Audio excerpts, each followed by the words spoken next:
Eto na po yung pag-giveaway natin ngayon dito sa ating YouTube channel, brand new cellphone and brand new laptop. So para makasali po kayo sa ating giveaway, mag-subscribe po kayo sa ating YouTube channel at mag-watch, like, and comment lang po kayo sa bawat video na ina-upload ko. And don't forget to tap the notification bell para lagi kayong updated sa mga videos na ina-upload ko at sa mga announcement ko about sa giveaways.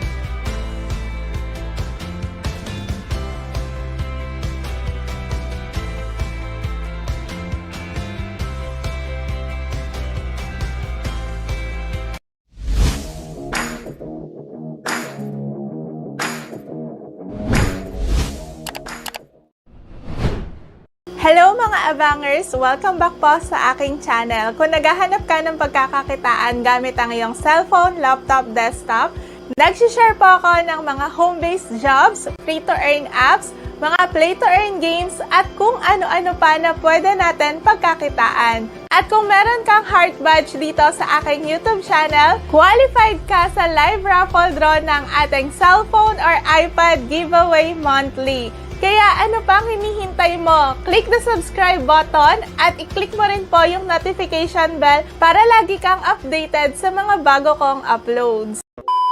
For today's video, meron po akong isi-share sa inyo na bagong free earning app na kung saan pwede po tayong kumita ng libreng GCash. So ito ang application na to, bagong release lang siya at ang maganda dito, 100% legit paying po talaga itong app na to.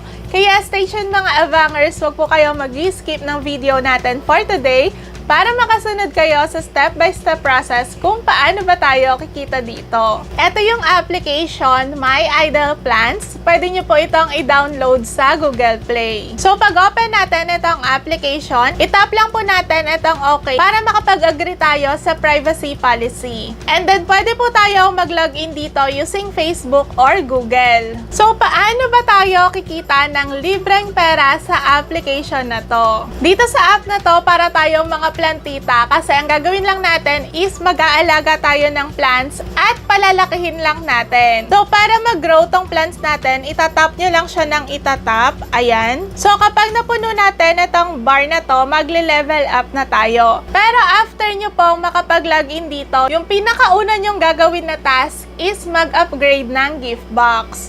So, itap lang po natin itong upgrade. Ayan, bakit kailangan natin i-upgrade itong gift box? Kasi kapag hindi po natin yan na-upgrade, hindi natin ma-open yung withdrawal section. So, as you can see, ito yung pinakaunang task, mag-bind ng account, which is yung ginawa natin kanina, mag-login. Pangalawa naman is kailangan natin makapag-spin ng 7 times sa lucky draw. And naka-4 na spin na po ako doon. And pangatlo naman, kailangan natin mag-open ng isang treasure chest. I-complete ko muna itong number 2 task. So, dito para makapag-spin tayo, kailangan natin manood ng short advertisement. Nakapag-spin na ako before ng 4 na beses. So, kailangan ko na lang po mag-spin dito ng 3 times. Ayan, tignan natin kung ano yung makukuha natin. So, nakakuha po tayo dito ng 10 coins. Ayan, bago po tayo makapag-spin ulit, kailangan natin maghintay pa ng ilang segundo. So, mag-spin lang po ako dito ng 2 beses para makomplete na natin yung task number 2.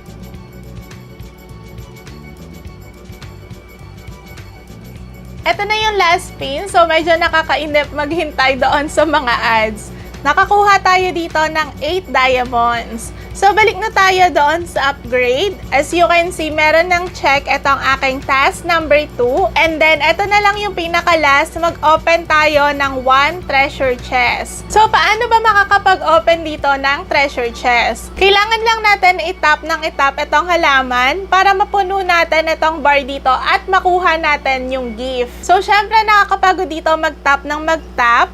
Meron dito mga power apps na pwede natin gamitin. So, itry natin gamitin itong auto tap, 300 seconds. Ayan, manonood lang ulit tayo ng another ads. Ayan, makikita nyo po na nag-auto-tap na siya. So, hindi na natin kailangan pang itap ng itap tong halaman. So, gamit pa tayo dito ng isa pang upgrade. So, itap natin itong pandilig ng halaman. Di ko alam kung anong tawag dyan. So, for sure, yung mga plantita, alam na alam kung anong tawag dyan. Ayan, so nakapagdilig na siya. And as you can see, malapit na natin mapuno ngayon itong bar. So, meron pa tayong 2 beses para makapagdilig. Tap ulit natin yan. Ayan. So, napuno na natin yung bar and then meron na tayong nakuha dito na gift box. Dito sa gift box, pwede tayo makakuha randomly ng diamonds or ng power-ups or booster.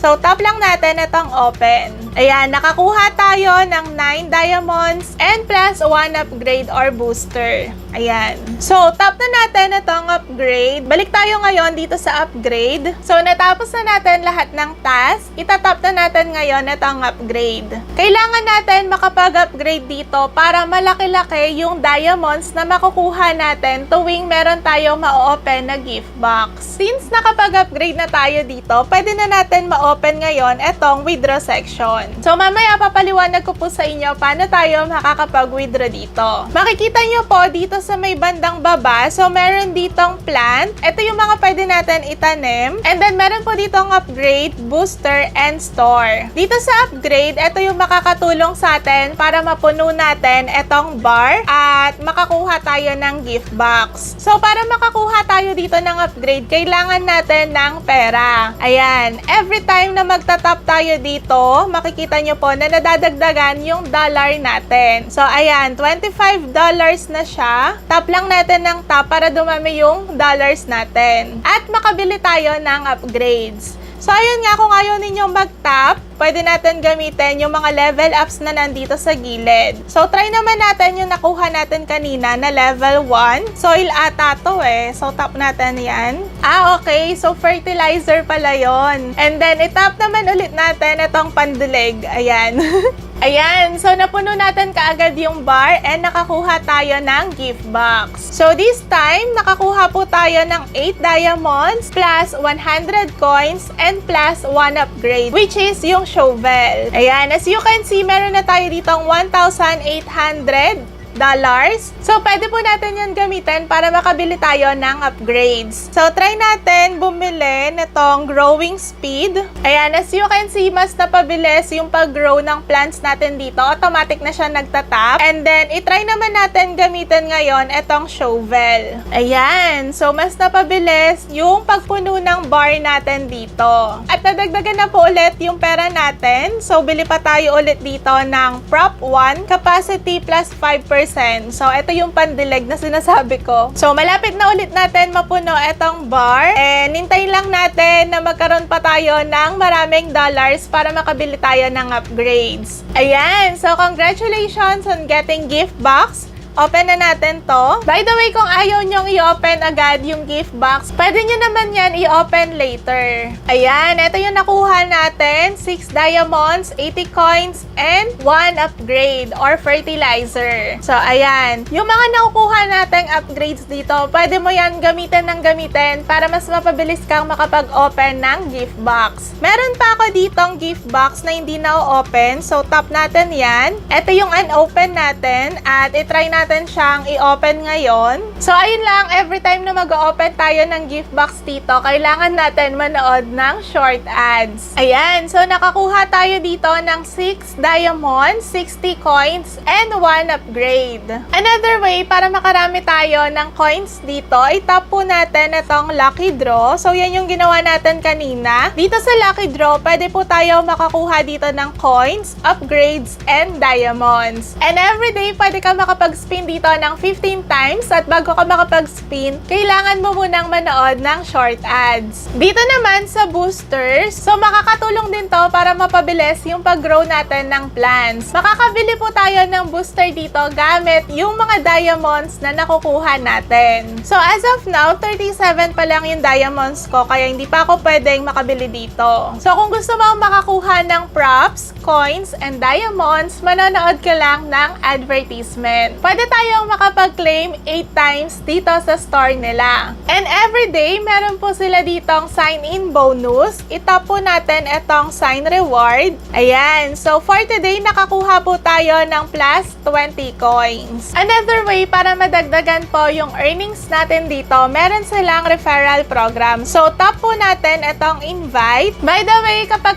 nag-sign in po kayo dito, pwede kayong maglagay ng invitation code. So, itap nyo lang po itong fill in the code para makakuha kayo ng plus 100 coins kaagad. Ayan, maglalagay lang po kayo dito ng code. So, pwede po kayong maghanap ng code sa comment section. Dito sa referral program, kapag nag-invite po tayo ng friend, makakakuha tayo ng 500 coins plus 10% friends commission. Total of 2,000 coins yung makukuha natin per invite. Pero itong referral program nila, optional lang naman yan. At ayun nga, kapag nag-invite ka dito, mas mapapabilis yung pag-earn natin. Merong ibang mga users na hindi naman naglalaro sa isang app para kumita. Ang ginagawa nila, nag-i-invite lang sila ng mga friends nila para mas mabilis silang kumita sa application. Pero may iba naman mas gusto na maglaro lang doon sa app. So, depende sa inyo kung saan kayo mas convenient. Kasi dito sa app na to, hindi mo kailangan mag-invite para makapag-payout. So, paano ba tayo makakapag-payout sa app na to? Itap lang po natin itong withdraw. Ayan, merong 4 na paraan para makapag-withdraw tayo dito. Pwedeng PayPal, GCash, Payeer, and Dana. So, dito sa Philippines, pwede tayong gumamit ng PayPal and GCash. Kapag tinap natin itong GCash, ayan, check nyo lang yan and tap OK. So, lagay nyo lang po dito yung GCash number ninyo and GCash name. Ang pwede natin i-redeem dito, minimum 3,000 coins, this is 8 pesos, at maximum 500 pesos yung pwede nating ma-cash out.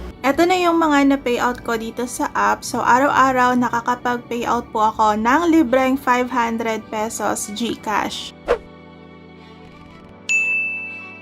So, ano ba ang pros and cons dito sa app na to? By the way, ito po mga sasabihin kong pros and cons. Opinion ko lang po ito regarding dito sa app. So, yung hindi ko nagustuhan sa app na to, ayun nga, medyo nakakainip pong manood ng advertisement. Pero kung walang ads kasi yung isang app, wala silang pambayad sa atin. So, expect nyo na po yan kapag mga free earning app. Usually, maraming ads talaga yan. So, in exchange ng panonood natin ng ads, yun yung ginagamit nila na pang-payout sa atin ng libreng pera. Another one naman, ayun nga, every time na mag-open ka ng gift box, medyo maliit yung coins na nakukuha. Pero siguro kapag nag-level up ka na ng nag-level up dito, mas malaki na siguro yung coins na makukuha natin. So, yun nagustuhan ko naman po sa app na to, ayun nga, hindi ka naman mapapagod mag-tap kasi meron siyang mga booster and upgrades. So, pwede natin gamitin yon para mas mabilis tayong makapag-open ng gift box. Another one naman, marami siyang ways of earning. So, meron siyang lucky draw at meron din siyang referral program. At yung pangatlo na nagustuhan ko sa app na to, napaka-convenient ng cash out method nila kasi pwede tayong makapag-payout using PayPal or GCash. So, paalala lang po, yung mga ganitong klase ng application, extra income lang po yung pwede natin kitain dito. So, hindi siya makakabuhay ng pamilya. Lalo na kung estudyante ka or tambay ka lang naman sa bahay, pwede mong i-download yan at habang naglalaro ka, pwede kang kumita ng pera. So, yung mga ganitong app po, pampalipas oras lang natin yan para ma-entertain tayo sa paglalaro at bonus na lang po yung kinikita nating pera. So, nasa sa inyo na po kung gusto ninyong subukan itong application, makikita nyo po yung download link nito sa description box below. So, this is the end of our video. Don't forget to like and share this video, and for more tutorials, click the subscribe button.